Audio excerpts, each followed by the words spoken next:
नमस्कार, प्रतिशोध का वीकेंड स्पेशल आप देख रहे हैं। मैं आपके साथ अनुराग सिंह। शुरुआत करते हैं प्रतिशोध की और इस वक्त की सबसे बड़ी खबर मैं आपको बताने जा रहा हूं। ईरान और इजराइल के बीच एक बार फिर से तनाव बढ़ने की खबर है। ईरान ने इजराइल को फिर से हमले की धमकी दे दी है। ईरानी सेना के मेजर जनरल अब्दुल रहीम मौसमी ने धमकी दी, अब अगर हमला हुआ तो इजराइल को तबाह कर देंगे। ये मौसमी धमकी दे रहे हैं। अमेरिका नेतन्याहू को बचा नहीं पाएंगे, ये बहुत बड़ी बात कही गई है ईरान की ओर से। यानी कि सीज फायर भले ही हो चुका हो, इसको कई दिन हो चुके हों, लेकिन अभी की स्थिति है कि तनाव जारी है और तनाव इस कदर जारी है कि धमकी देने का सिलसिला जारी है। आपको याद होगा इजराइल ने कैसे कहा था कि हम नहीं छोड़ेंगे किसी को अगर ईरान के अंदर कोई भी न्यूक्लियर की तरफ आगे कदम बढ़ाता है। और अब ईरान की ओर से क्लियर किया जा चुका है कि अब अगर हिमाकत की इजराइल ने तो अमेरिका भी बचा नहीं पाएगा नेतन्याहू को। इस मुद्दे पर बातचीत करने के लिए कई सारे मेहमान हमारे साथ जुड़ गए। मैं तारुफ आपसे करा देता हूं। कर्नल शैलेंद्र सिंह हमारे साथ जुड़ गए बतौर डिफेंस एक्सपर्ट और हमारे साथ वॉरशिप कैप्टन श्याम कुमार जुड़ गए बतौर डिफेंस स्ट्रेटेजिक एक्सपर्ट। आप दोनों का स्वागत। शुरुआत श्याम सर मैं आप ही के साथ करता हूं। ये तनाव सीज फायर भले हो चुका हो, लेकिन अभी तनाव खत्म होता हुआ दोनों देशों के बीच नहीं दिख रहा है। ईरान कह रहा है कि अगर इस बार हिमाकत की इजराइल ने तो अमेरिका बचा नहीं पाएगा, ट्रंप बचा नहीं पाएंगे। क्या मायने निकाले जाएं सर इसके? धन्यवाद अनुराग। जय हिंद, सनवर्ण। देखिए, मंशा पूरी हुई नहीं है। जब तक मंशा पूरी नहीं होगी इजराइल की, उसका कहना है रिजीम चेंज करो, ये रेडिकलाइजेशन की सरकार है, ये नहीं चलेगी। तो मिसाइल्स के साथ काफी घमासान लड़ाई की ईरान ने। इनरिचमेंट प्रोग्राम जो है उनका जो मकसद था वो भी शायद अभी ये कंट्रोवर्सी है कि क्या हुआ नहीं हुआ।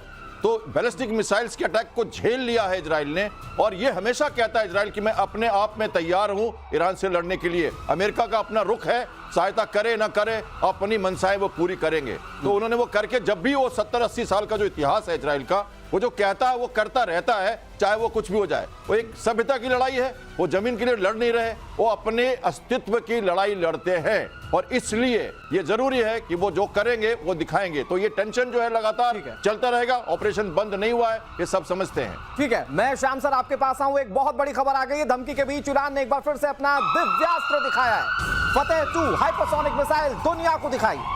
40 सेकंड्स में इजराइल तक पहुंचने का दावा किया जा रहा है। ये फतेह 2 हाइपरसोनिक मिसाइल है, इसकी रेंज अच्छी खासी है। इससे समझिए कि 40 सेकंड में तकरीबन 1200 किलोमीटर की दूरी ये मिसाइल तय कर लेगी। फतेह 2 हाइपरसोनिक मिसाइल को दुनिया के सामने ईरान ने रखने की कोशिश की और ये सीधा थ्रेट सर इजराइल को देने की कोशिश की है। शाम सर जय हिंद, नमस्कार। देखिए, सबसे बड़ी बात है ईरान ने अगर फतेह 2 बना ली, चलिए मान लेते हैं मैक 5 की उसकी स्पीड ले लीजिए, तो वर्कआउट होता है तकरीबन 6000 किलोमीटर पर आवर की स्पीड। उस पॉइंट ऑफ व्यू से 40 सेकंड में इजराइल ज़रूर पहुंच जाएगी। बट क्या आपको लगता है कि इजराइल अपने आप में उसका अकेला नंबर है या यूएस भी नंबर है या नहीं है? क्योंकि इनकी जो एम था वो था यूएस के लिए। As far as Israel is concern, मैं वैसे आपको बता रहा हूँ बड़ी जिम्मेदारी के साथ, अगर आप एयर डिफेंस सिस्टम्स किसी के भी इवेलुएट कर लीजिए, उनकी क्षमताएं जो है वो 15 सेकंड से लेकर 20 सेकंड के बीच की हैं, जिसके ऊपर वो इंटरसेप्ट कर पाता है। तो ऐसा नहीं है कि इम्पॉसिबल होगा। यस, डैमेज होगा, डैमेज अभी भी हो रहा है, बट आई डोंट थिंक कि इजराइल बहुत ज़्यादा कंसर्न है सिर्फ डैमेज का। इजराइल सेंसिटिव है, यूएस सेंसिटिव है, तो वो है सिविल कैजुअलिटीज़ का। वो भी यहाँ की जो सिविलियंस जो हैं वो बड़े एक्लेमेटाइज हैं, क्योंकि उन्हें मालूम है कि उनकी लड़ाई ये सिर्फ हाइपरसोनिक की नहीं है, उनकी लड़ाई अपने एग्जिस्टेंस की है, यहूदीपन की उनकी लड़ाई है। क्योंकि ईरान, अगर कल आप इजराइल को पूरा खाली कर दीजिए, वो पूरी ज़मीन हटा दीजिए, मैं कहता हूँ मैप के ऊपर से, तो भी ईरान अपने आप में रुकेगा नहीं। उसकी लड़ाई उनके एग्जिस्टेंस के ऊपर है कि ये एग्जिस्ट नहीं करने चाहिए। लेकिन से इतनी नफरत है। चलें सर, आपने ये बहुत अच्छे से एक्सप्लेन किया, लेकिन श्याम सर जो मैं चेंज देख रहा हूं ईरान के स्टेटमेंट्स में, अब इजराइल को सेकंड पोजीशन पर रखते हुए अमेरिका को सीधे टारगेट करने की कोशिश है। क्योंकि अभी इससे पहले वाला जो स्टेटमेंट हमने अपने दर्शकों को बताया कि ईरान ये कह रहा है कि अमेरिका भी बचा नहीं पाए, मतलब ये ललकार सीधे अमेरिका के लिए भी है ईरान की ओर से। ये ललकार देखिए सिर्फ हवा में है, हवाई किले बना सकता है ईरान। ईरान को पता है अपनी जो कैपेबिलिटी है, अपनी जो लिमिटेशंस है, वो उसे पता है। उसने इजराइल की मार झेली है और उसने पूरी तरह से कोशिश की कि ये स्प्रेड हो। कभी वो हार्मुज की तरफ अपना रुख कर रहा था, कभी वो हूती को भी समझा रहा था। ये सारे स्प्रेड करने का फ्लेम पॉइंट बढ़ाने का तरीका उसका था, लेकिन ये उसने कंटेन करके रखा। उसके पता है कि वो अरबियन कंट्रीज उसको हेल्प नहीं करेंगे, इजराइल उसको मारता रहेगा। जहां तक बात है, आपको जब कतार में आप अटैक करते हो एयरबेस पे और उसमें भी बता के करते हो, तो ये क्या लड़ाई लड़ते हुआ। मैंने आपके स्टूडियो से कहा था कि या तो वो अमेरिका को तो मार सकते नहीं, उनके डिस्टेंस से बाहर है, तो शिप्स अटैक कर सकते हैं। वो जो अमेरिकन शिप्स है खाड़ी के देश में या मेडिटेरियन में या रेड सी में, तो उनको भी अटैक नहीं किया क्योंकि वो सोवरेन माना जाएगा। वो फ्लैग फ्लाई करते हैं अगर डायरेक्टली अटैक करते हैं अमेरिका पे। तो कतर को उन्होंने पकड़ा। एक तरह से क्या है, ग्रीन रूम की लड़ाई लड़ी, अपने सब कुछ बता दिया और लड़ा, एक जस्ट मैसेज और चुप। तो ये सब तो पहले से नैरेटिव बना रखा आपने। ईरान की हिम्मत नहीं है कि वो अमेरिका से लड़े और वो कोशिश नहीं करेगा ये। ठीक है, लेकिन यहां वॉर एस्केलेट हो सकती है। ये दोनों देश एक दूसरे को आंखें दिखाने की कोशिश कर रहे हैं, लेकिन एक वॉर चल रही है। मैं बताता हूं व्यूअर्स कैसे।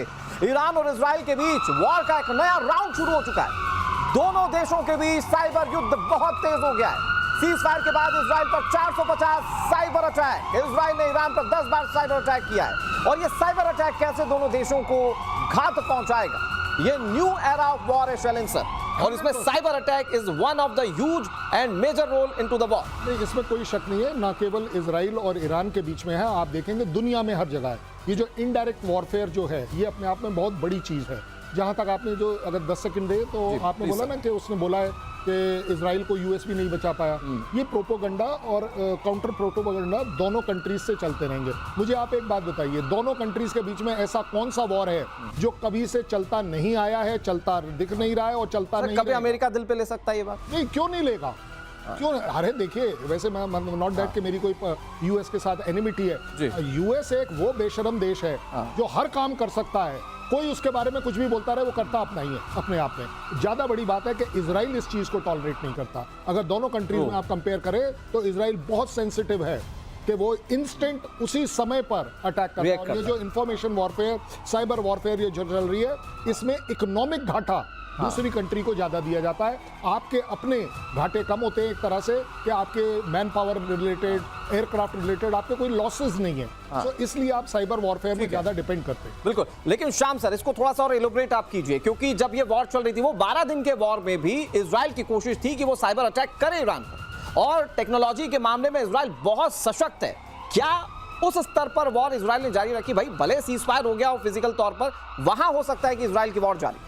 लड़ाई 70 साल से कर रहा है वो, और खासकर ईरान के बारे तो बहुत अच्छा मित्र था। 40s जब 50s में 48 में जब आया था भिखारी बन के, जब भिक्षा मांगने ये इजराइल उस धरती पर, तो सबसे पहले डिप्लोमेटिक तो इन्होंने ही साथ दिया था। गुप्त मित्र रहे बहुत दिनों तक, फिर अभी शत्रु हैं। और लगातार मोसाद आपके सेंट्रीफ्यूज में बग डाल के पहले ही वेपन एनरिचमेंट प्रोग्राम को परेशान कर चुका है इजराइल, और साइबर अटैक कई बार कर चुका है। उनके साइंटिस्ट को मारना या गुप्त रूप से उनके अंदर की सारी जो सेनापति है उनको मारना और साइबर अटैक करना, प्रीएम्प्टिव स्ट्राइक्स हैं ये। इसके बिना एक्चुअल जो फिजिकल वॉर है वो सफल नहीं होता।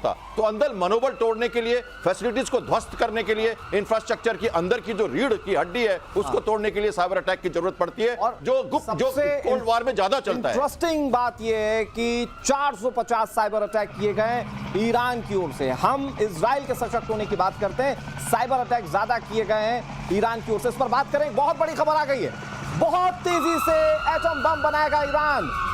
यूरोपीय संघ ने, अधिकारियों ने इस बात की आशंका जताई है, बहुत गुप्त तरीके से, सीक्रेसी के साथ रूस से एटम बम बना सकता है। मैं व्यूअर्स आपको यह बिल्कुल क्लियर कर दूं कि रशिया ने जंग के दौरान भी ये कहा था कि हम न्यूक्लियर वॉरहेड दे सकते हैं ईरान को, और अब जो सीक्रेटिव तरीके से एटम बम देने की बात है, वो यूरोपीय संघ के अधिकारियों ने आशंका इस बात की जताई है। शैलेन सर, आप कैसे एलोबरेट करेंगे इस पूरी? देखिए, इसमें कोई शक नहीं है कि ईरान को ये बात क्लैरिटी से पता है कि अगर उसने किसी भी अटैक से बचना है, चाहे वो यूएस और इजराइल का हो, वो सिर्फ और सिर्फ जब होगा जिस दिन वो न्यूक्लियर पावर बन जाएगा। दैट मींस उसके पास वो बम की कैपेबिलिटी आ जाएगी। और ये दोनों कंट्री, यूएस और इजराइल, सिर्फ यही कोशिश में है। और जो अब आप देख रहे हैं कि यूरोपियन यूनियन का भी जो कंसंट्रेशन है कि ये बम बनाने की ना केवल कोशिश करेंगे, और ये वो वाली बात है कि जब आदमी कोशिश की ठान ले वो बना भी लेगा। ऐसी बात नहीं है कि नहीं बना पाएगा, चाहे रूस सपोर्ट करे या ना करे। खरीदने को तो कल सवेरे पाकिस्तान से खरीद लें ये बम, कौन सी बड़ी चीज़ है। उनका बम तो ऑलवेज अवेलेबल है फॉर सेल। तो इसमें कोई बड़ी बात नहीं होगी। लेकिन ये कैपेबिलिटी अपने आप लेना, अपने पास रखना, ये मुझे अगर डिफेंसिव पॉइंट ऑफ व्यू से देखें तो मैं ईरान को अप्रिशिएट करूंगा कि आप अपनी डिफेंसिव मेंटालिटी के हिसाब से आप ठीक कर रहे हैं, लेकिन दुनिया इसको देखती है एग्रेसिव पॉइंट ऑफ व्यू से। अगर ईरान न्यूक्लियर पावर बनाता है तो वो इजराइल और यूएस के लिए ही बनेगा। ठीक है, लेकिन श्याम सर इंपॉर्टेंट ये है कि इजराइल और ईरान, अमेरिका तो रोक रहे थे कि ईरान न्यूक्लियर पावर ना ले पाए। एक झटके में अगर रूस ने दे दिया न्यूक्लियर पावर तो शायद ये बहुत बड़ा एक सेटबैक होगा इजराइल, अमेरिका और पूरे यूरोपीय देशों के लिए। देखिए, मुझे तो लगता है कि ये न्यूज़ बहुत लेट से आई है कि अमेरिका, ये रशिया उनको ये बॉम्ब देना चाहता है। ये मुझे क्यूबा क्राइसिस की याद दिलाता है। देखिए क्या हो रहा है कि उनके प्लांट कहां चलेगी, यूरेनियम कहां चलेगा, गायब है गए, फोर्डो को मार दिया, ये वो सब चल रहा है। और साथ साथ ये भी कहा जा रहा है कि बहुत नजदीक है, बहुत नजदीक है। जैसे कि टर्की में और पाकिस्तान में किसी ने एटॉमिक बॉम्ब रखे हुए हैं किसी स्ट्रेटेजिक पर्पस के लिए।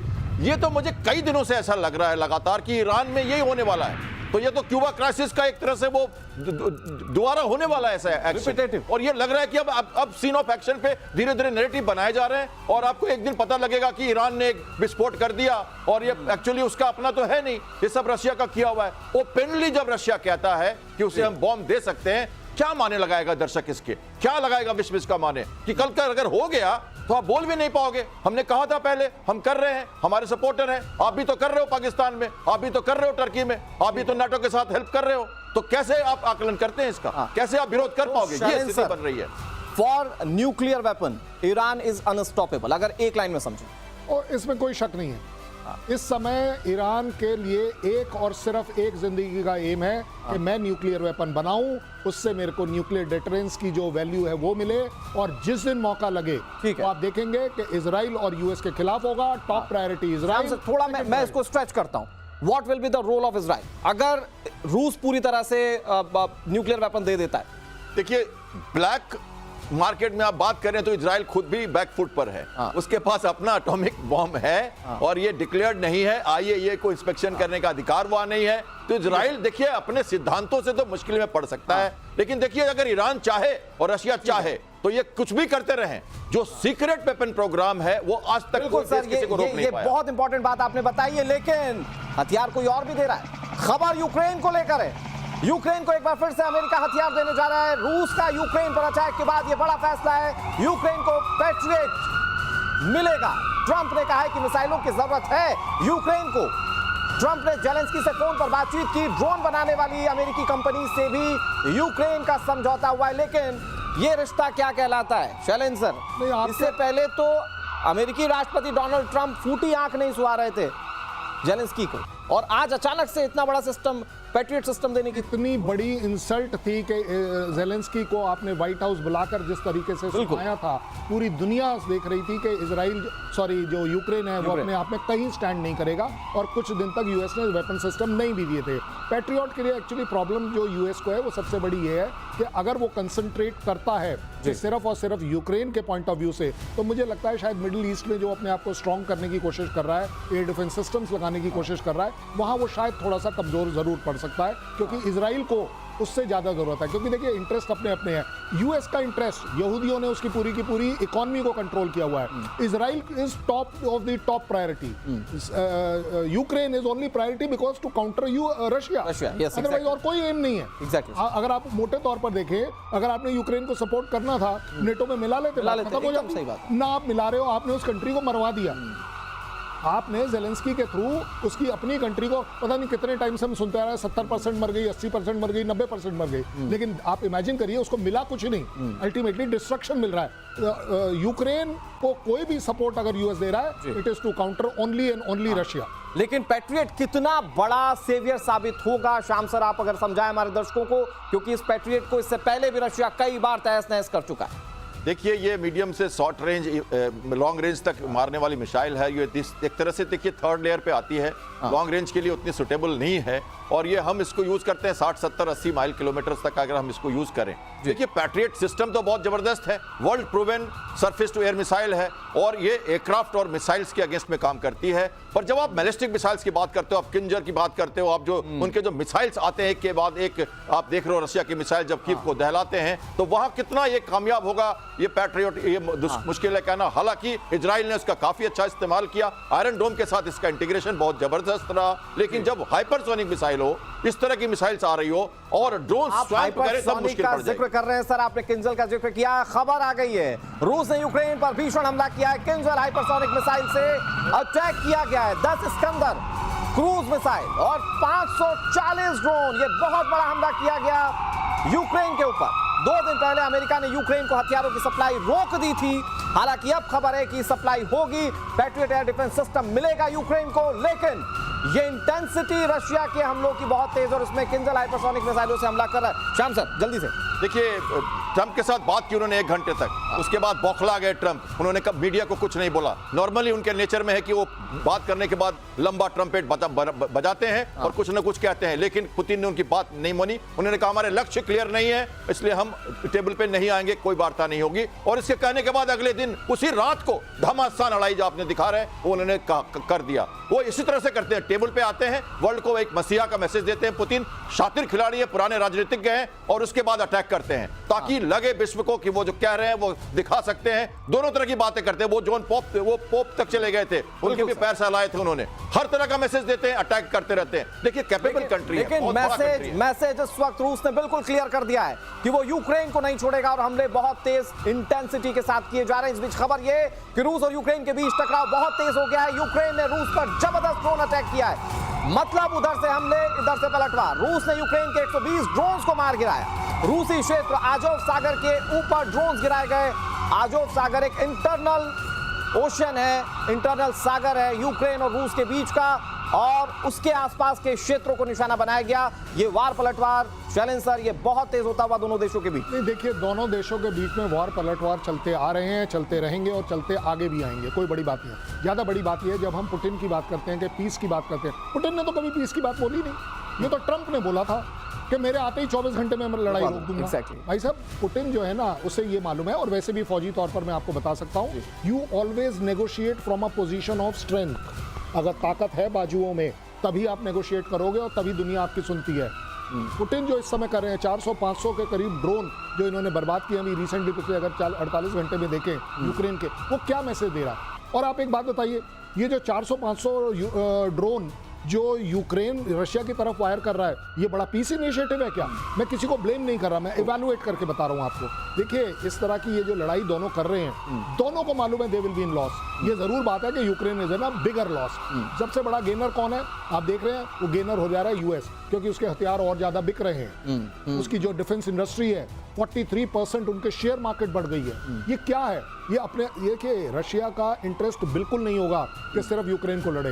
वो यूक्रेन से जब लड़ते हैं तो बेसिकली यूएस और यूरोपियन यूनियन से। बिल्कुल सही बात। उनका मैसेज बड़ा। लेकिन श्याम सर, मैं बहुत जल्दी से कहूंगा कि एक छोटे से में कंक्लूड कर दीजिए कि अगर जिस तरीके से तबाही मचा रहा है रूस, ये इस तरह से दिख रहा है कि जंग जीतनी नहीं है, बर्बादी ज्यादा करनी है यूक्रेन।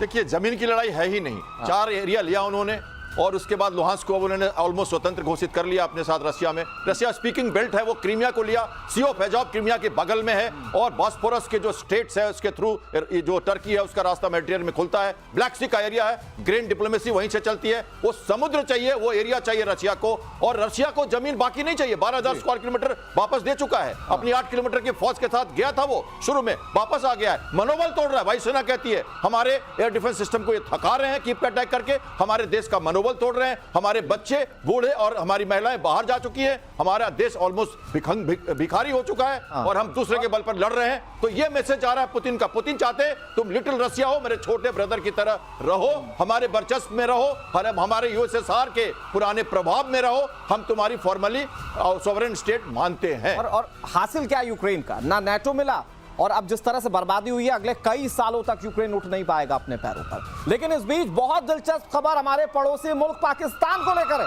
अमेरिका के सामने पाकिस्तान एक बार फिर से गिड़गिड़ा रहा है। अमेरिकी हथियारों की गुहार लगाई है पाकिस्तान ने, हिमार्स के लिए मिन्नतें कर रहा है पाकिस्तान।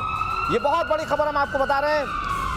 हिमार्स, इसकी तस्वीर आप इस वक्त टीवी स्क्रीन पर देख रहे हैं। कई जंगों में ये सर्टिफाइड एक यूजफुल वेपन है और इसकी गुहार लगा रहा है अमेरिका से इस वक्त पाकिस्तान। और वैसे तो चाइना से डील करता है पाकिस्तान, लेकिन अब हिमार्स का रुख कर रहा है। मतलब चाइना ने जिस तरह से धोखा दिया, चैलेंज सर, अब गिड़गिड़ाने की नौबत आ गई है कि आप अमेरिका के पास जा रहे हैं? मेरे को लगता है शायद हम गलत बोल गए। चाइना ने धोखा दिया या नहीं दिया वो तो उसके कैरेक्टर में है। हर बार धोखा पाकिस्तान भी सब कंट्रीज को देता है। ये वही कंट्री है जिसका यूएस के साथ उसके मतलब जिसको गोद में पले हैं, दूध पिया है उनका यूएस का, तब इतने बड़े हुए हैं। और अब आप देख रहे हैं हिमार्स का लेने का क्या मतलब है? बेसिकली ट्रंप है बिजनेसमैन, यूएस है बिजनेस इंडस्ट्री।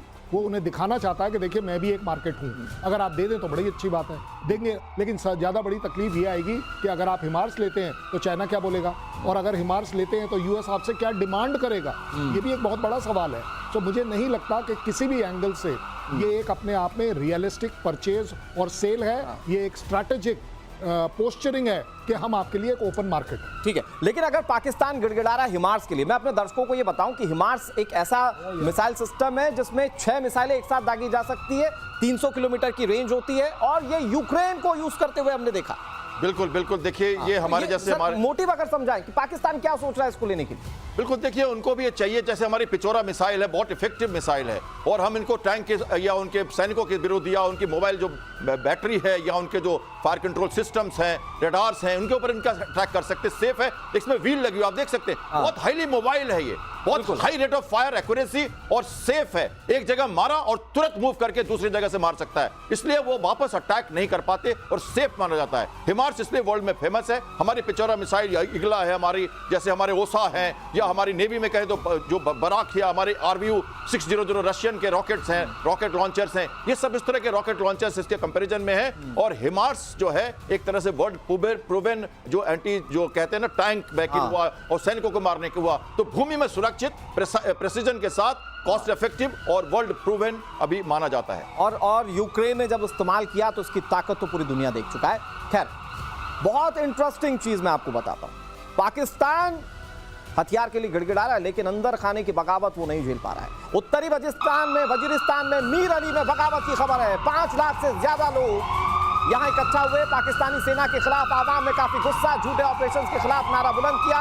झूठे ऑपरेशंस यानी कि भारत ने मारा और पाकिस्तान कह रहा था नहीं भाई साहब हम जीत गए। तो अब लोगों का गुस्सा शैलेंद्र सर इस तरीके से सामने आ रहा है, जो वजीरिस्तान में लोग सड़कों पर उतर आए। नहीं, बट आप जो बोल रहे हैं वो तो ठीक बात है, वो जीत गए ना भाई। जान बची तो लाखों पाए, जान तो बच गई 4 दिन के बाद।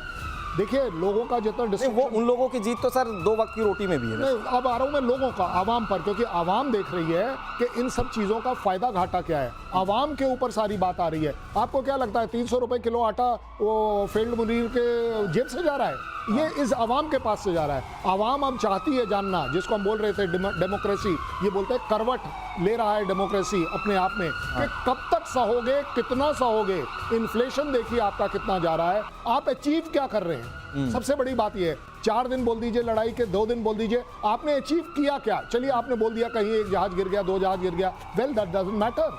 आपका क्या गिरा? आपने क्या गिरवा लिया?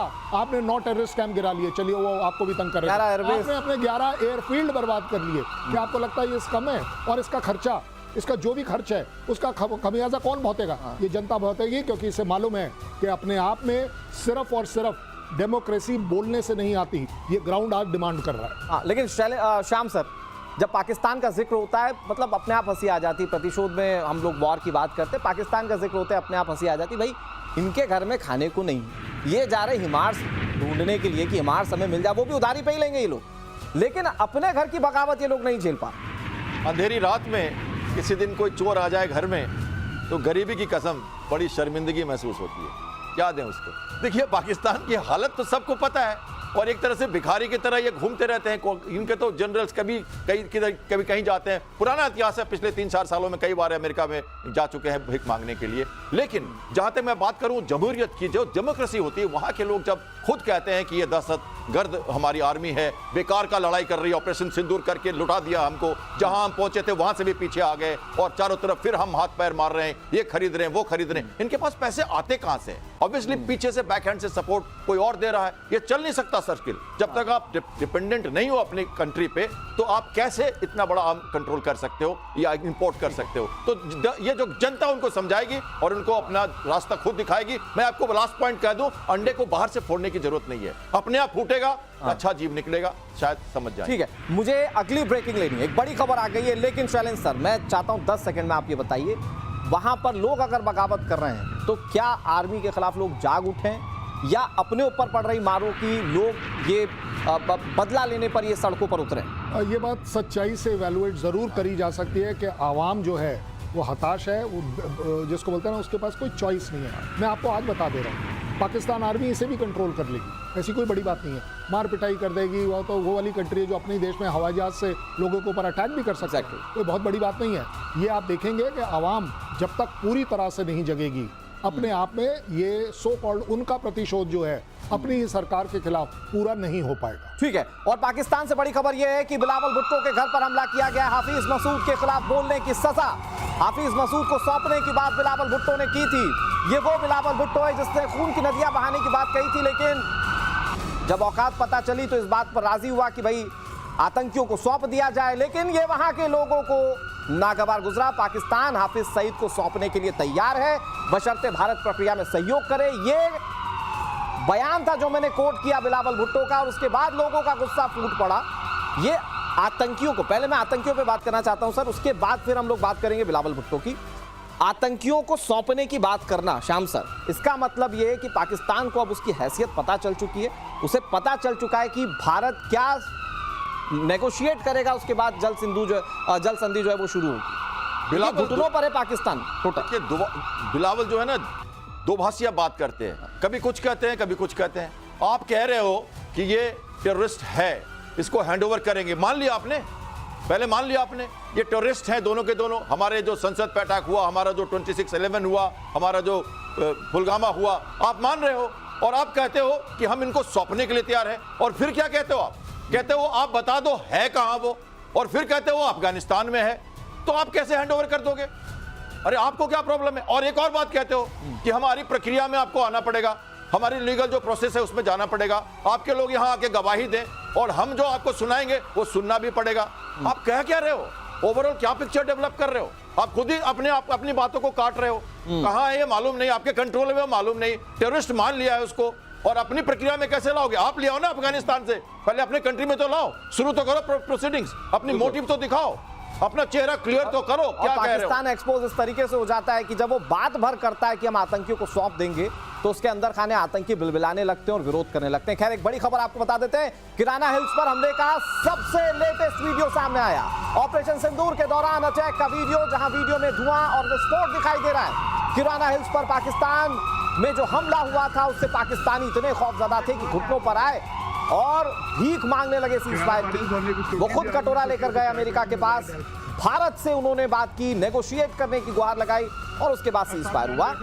ये ऑपरेशन सिंदूर के दौरान का वीडियो, ये तस्वीर पुरानी हो सकती है लेकिन भारत के शौर्य गाथा की सबसे ताजा तस्वीर। शैलेंद्र सर, कैसे देख रहे हैं? देखिए, इसमें कोई शक नहीं है कि पाकिस्तान को ये रियलाइज हो गया था 3 दिन के अंदर अंदर कि इस समय भारत उस मोड पर चल रहा है। और ये भी आपके डिप्टी चीफ ने बड़ा अच्छा बोला था अपने आप में कि उनको मिनट टू मिनट पता था, और उन्होंने बोला फला फला वेक्टर को रोक दीजिए। मतलब क्या है कि 10 तारीख की रात को कुछ वो होने वाला था जिसको वो शायद बर्दाश्त नहीं करता। तो अपने आप में ये जो सो कॉल्ड सीज फायर की जो रिक्वेस्ट है, भीख है, जो मर्जी आए वर्ड इस्तेमाल कर लीजिए, बट अपने आप में पाकिस्तान को ये क्लियर है कि हमारा न केवल 11 स्ट्रैटेजिक बेसिस आपको पता है कहाँ हैं, और अगर 11 पता है तो 12वां 13वां 14वां क्यों नहीं पता होगा? ये तो हमने अपनी सिलेक्शन के हिसाब से अटैक किया। अगर किराना हिल के बाहर अटैक हो सकता है तो अंदर क्यों नहीं हो सकता?